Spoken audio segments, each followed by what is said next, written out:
ChatGPT looks a bit different today, so what do all these things do? I'm just going to run through them in a really simple way that anyone can understand. I'm going to talk about the free version and the $20 a month version, but they are more similar than ever now. So a lot of the features we're talking about live under this plus button here. So you can add photos and files. Photos are useful if you've taken a snap of a whiteboard or some notes and you want that turned into text, or a picture of a flower you want it to identify. It also accepts files like spreadsheets, PDFs, Word documents. So I recently gave it a stack of invoices and asked it to pull it all into a spreadsheet. It's great at reformatting one type of document or information into another, or analysing what's inside, so you could give it a spreadsheet and it can crunch the numbers. Then there's a study and learn mode. This is clearly aimed at students, so it doesn't just hand you the answer. It works with you step by step to help you reach and learn it yourself. Create image, it's what it sounds like. You can have fun making storybook illustrations, cartoons, cool art. For work, it's handy for, well, for me, diagrams, mock-ups of ads, all kinds of things.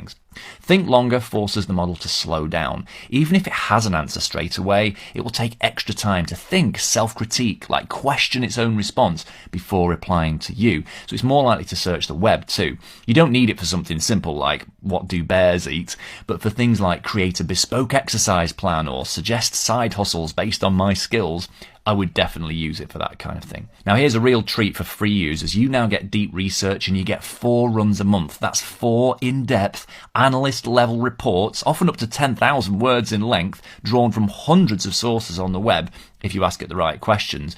It's great for digging into really complex topics like health or science, lifestyle changes you're thinking about, personal finance plans, life planning, anything that you would need to do a lot of Googling, clicking and reading for.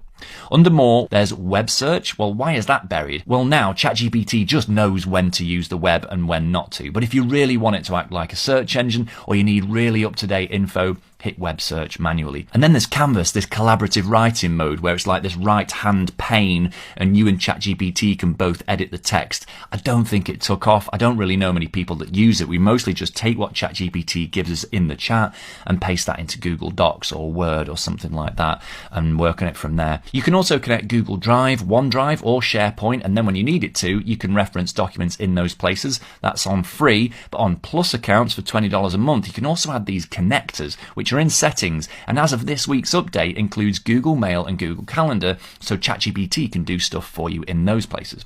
For $20 a month, you get agent mode. You do not get this on free. I personally think this is a bigger deal than GPT-5. It's really good. It goes and does actual work for you, logged into all your stuff like social, email, apps, whatever. It's amazing. And one thing to mention about all this stuff is previously the maximum length of a chat before it started forgetting the beginning was about 100,000 words. That's doubled to 200,000 words. So you can have really long conversations, be talking about really long documents with ChatGPT, and it's less likely to forget the original point of the conversation. The final change worth mentioning is up here in the model picker. You don't really have any control or options there on a free plan, but if you pay $20 a month, you do have, as you can see, just one option, which is to select thinking. And